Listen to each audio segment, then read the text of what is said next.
see if I can go up here and find a spot to kind of park the bike for a minute and get some video and talk about it. I think I can just go up here.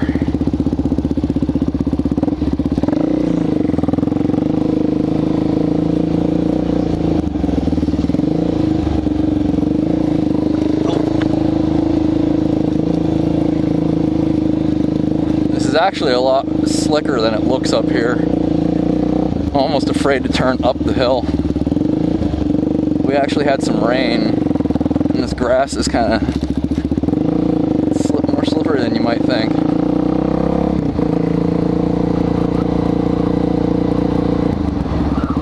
Actually, that looks like a good spot over there. Fuck it, I'll head up here.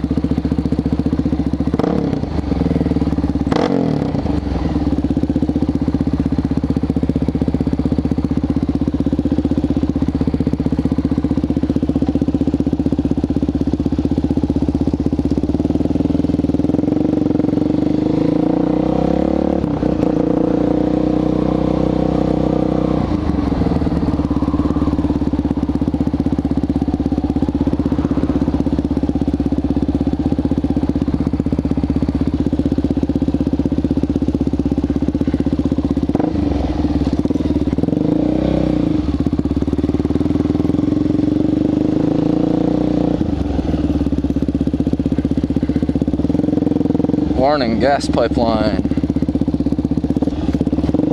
Warning, gas pipeline. Don't ride your dirt bike over it like a dick. That's too bad, because I'm a dick.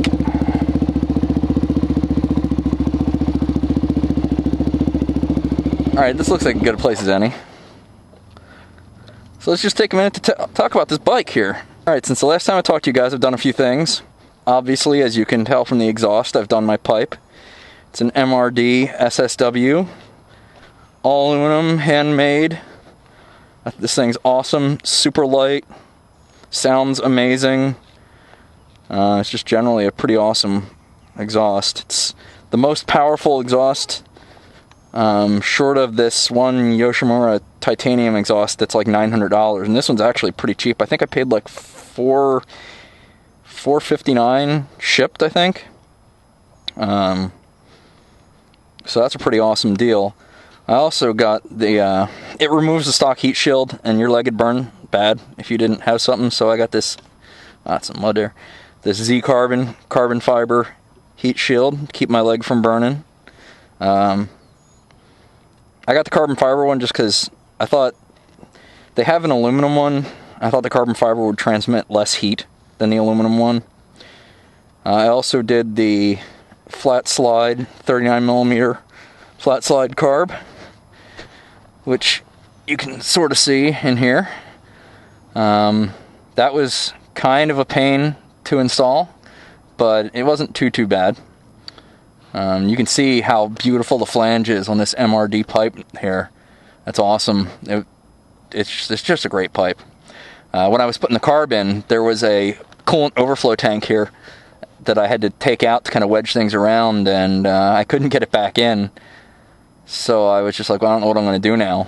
So I said, screw it, and I traced the coolant line back, and I ran it down here, and I looked around my garage. What I had a Red Bull can. So I just took a Red Bull can and stuck it in there, and with the exhaust here, that doesn't go anywhere. So that now I have a Red Bull can for an overflow tank. I've also done motocross foot pegs. I got these were $15 on Amazon. That's pretty awesome. I ended up having to adjust the brake pedal down because these pegs are about 3/4 of an inch lower than the stock pegs. That wasn't a big deal. What else have I done? You've seen the Cycra handguards in one of the last videos. They're still awesome. I did these. Oh, I did smaller turn signals, so you can see here. The stock turn signal is just big and ugly, and part of the problem with the aftermarket turn signals is they're all LEDs, and for LEDs you either have to wire resistors or get a different relay box and everything, and it all seemed like a pain. So I started thinking somebody has to have a regular standard bulb, tiny headlight, tiny turn signal, and somebody did.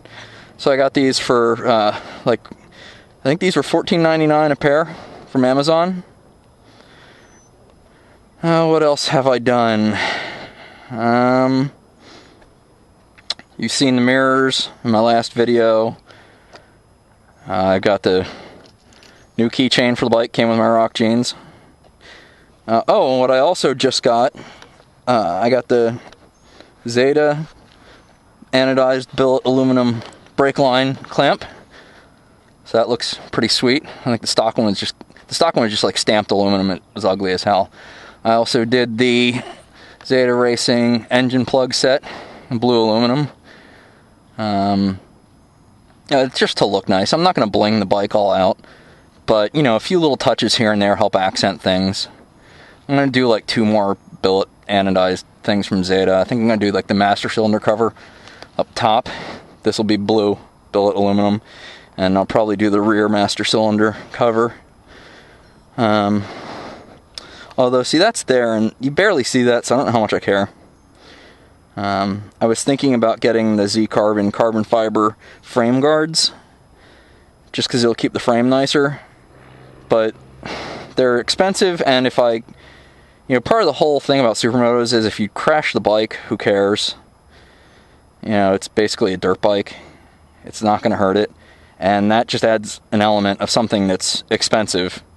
And, you know, carbon fiber's hard to damage and all, but, you know, if 300 pounds of bike falls down on a rock, it might hurt it, so I don't think I'm going to spend the money on that. Also, when I did the exhaust, I got rid of my rear passenger pegs. I got these, I think DRZ makes them, passenger peg eliminator brackets. Oh, you don't need one on this side, you just take the passenger peg off. So, but that's about it. That's where my bike stands now. I'm pretty happy with it. I think it's a good looking bike. I'm really happy with the performance. That pipe in the carb really picked it up. I'm amazed at how much of a difference it made. Anyway, there you go. There's the bike. I know a lot of you wanted to see it. I'm sorry that I didn't get a video of me doing the actual mods. I started to make one, and I had to be at work at 5, and I just realized I was running out of time, and making a video doing mods, it takes a long time. If the job takes an hour and you're going to make a video about doing it, plan on at least 3 hours, because you're starting and stopping the camera, and you're explaining different steps, and you're having to change the angle on the camera and everything. So, you know, sorry to you guys that wanted to see the video of me doing the exhaust and the carb. You know, I'll and if I do some more mods, maybe I'll try to get a video of them for you. But so there you go, man.